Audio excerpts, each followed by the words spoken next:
Your favorite football star is being secretly blacklisted by his own country, and the reason has nothing to do with his talent. We are exposing the 10 players whose national teams committed an unbelievable betrayal.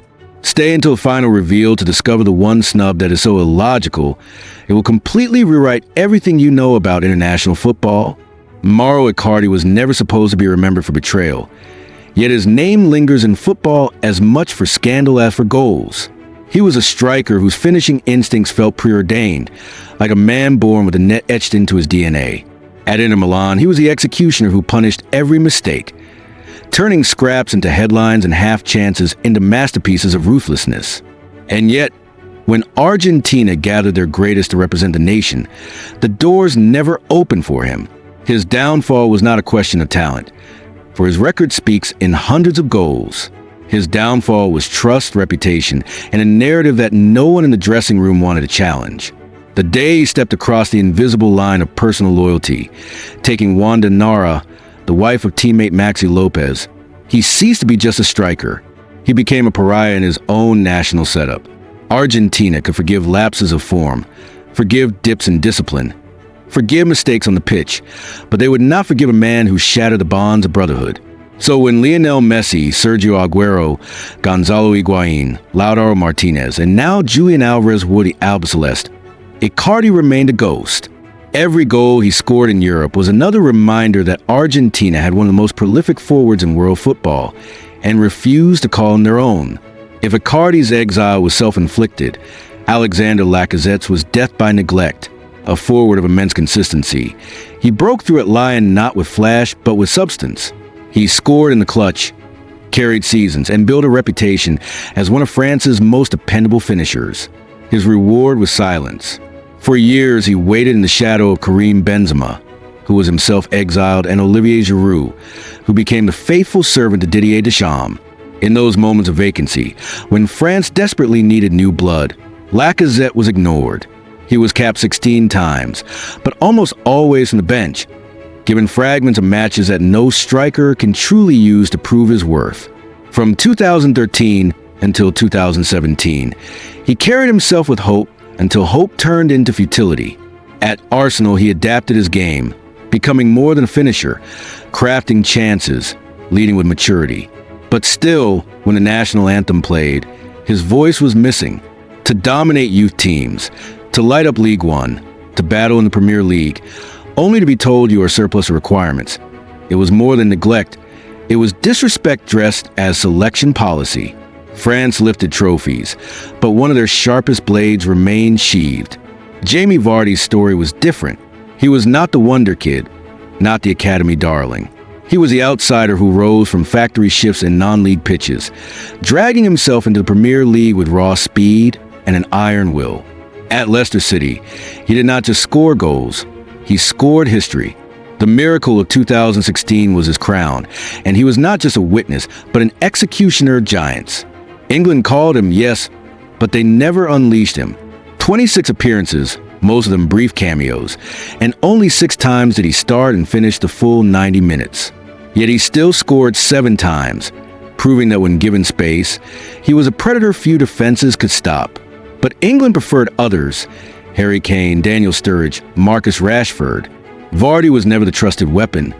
He was the afterthought, the man thrown on late to run at tired legs. It was not enough. He retired early from international duty, a man who had forced the world to respect him, but never received the same respect from his country. To see him run the channels of the King Power, adored by fans who knew his worth, was to wonder what could have been if England had dared to trust his chaos on the grandest stage. From veterans, the story slides into midfield, where neglect becomes almost tradition. James Maddison was always destined to entertain. At Leicester City, he played like a conductor, orchestrating attacks with vision, timing, and a venomous strike from range. He was the sort of player England lacked when matches descended into monotony, someone who could break the rhythm with invention. But invention requires permission, and permission was rarely given. Since his debut in 2019, he has made only a handful of appearances, 7 in total, each one a reminder of how little he was trusted. Injuries slowed him, yes, but even when fit, he was treated as fragile glass, placed in squads but left on benches. invited but ignored. He went to Qatar for the 2022 World Cup, but never touched the pitch. England's loyalty to structure and system overshadowed his artistry, as though flair was a liability. Maddison deserved to be a pillar of the Three Lions, but instead, he became an afterthought, one of the Premier League's most consistent creators, used as little more than wallpaper in international football. Beside him in his graveyard of overlooked talent stands Dani Parejo, the Spanish maestro known as El Profesor. If football were measured only by elegance, Parejo would be royalty. He guided Valencia with a mind sharper than any scalpel, dismantling pressing lines with a single pass, dictating the rhythm of matches with grace. He dominated finals against players like Sergio Busquets and Ivan Rakitic, proving that his intelligence was not inferior to Spain's golden names. And yet, when the call-ups came, they almost never had his name on them. For appearances, that was the sum total of a career that deserved dozens more. His prime years passed while Spain clung to veterans, waiting for the next generation. And in that waiting, they forgot the man already standing in front of them. Parejo's exile was not scandal, nor injury, nor arrogance. It was a case of being too late for one generation and too early for the next.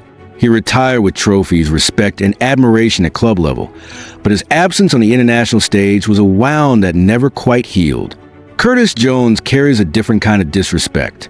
He is not yet a legend, not yet a veteran, but he has shown enough to demand recognition. At Liverpool, under Jurgen Klopp, he evolved from a prospect to a quiet engine, a player who kept the ball moving, who stepped into big games with calm maturity. He was a youth star for England, as influential as Phil Foden in those years when dreams were measured by underage tournaments. Yet, when senior squads were named, his presence was consistently overlooked. The midfield was crowded, the excuses endless, and his contributions brushed aside.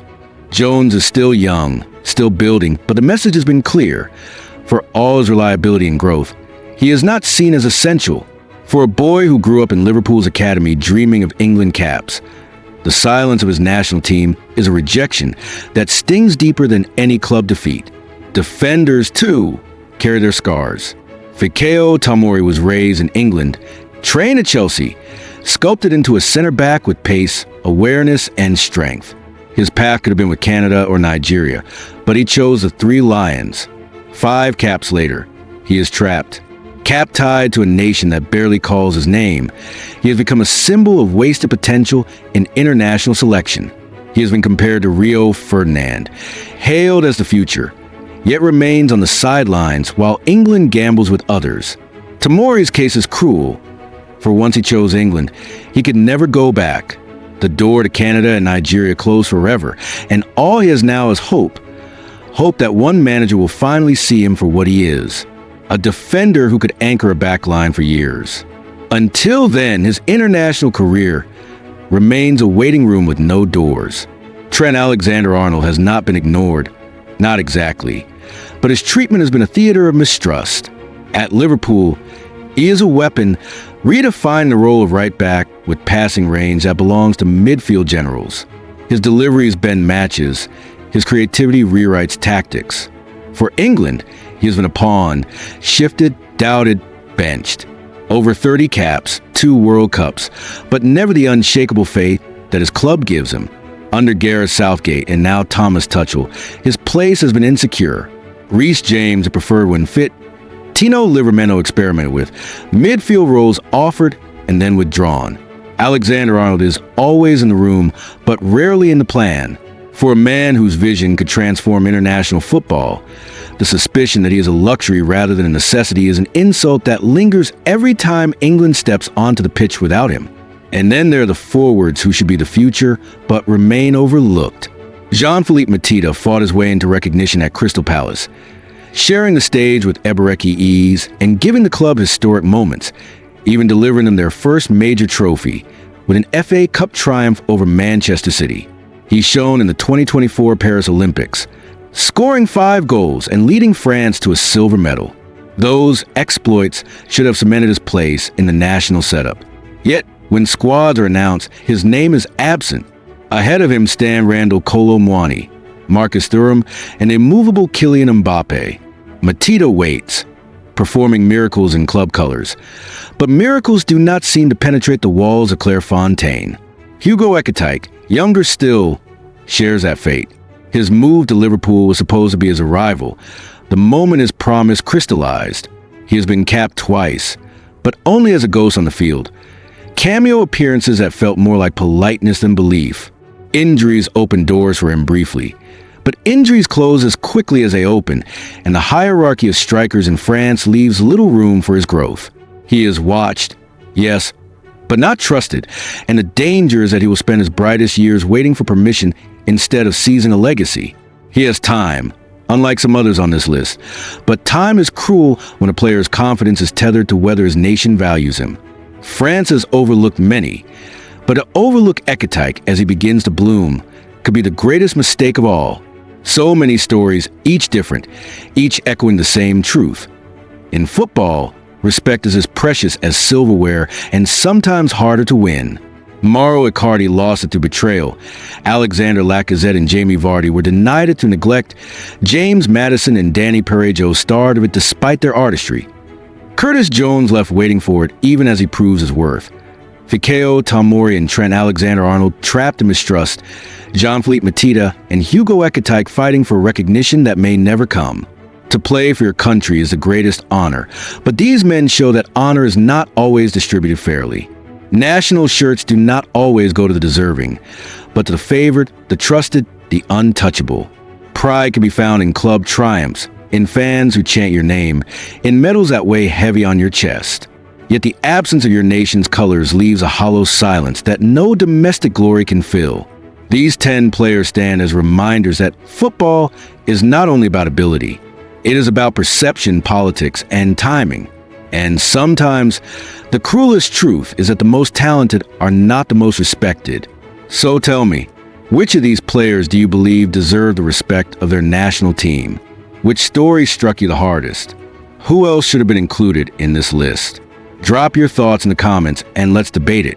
And if you want more stories that uncover the hidden truths of football, don't forget to subscribe.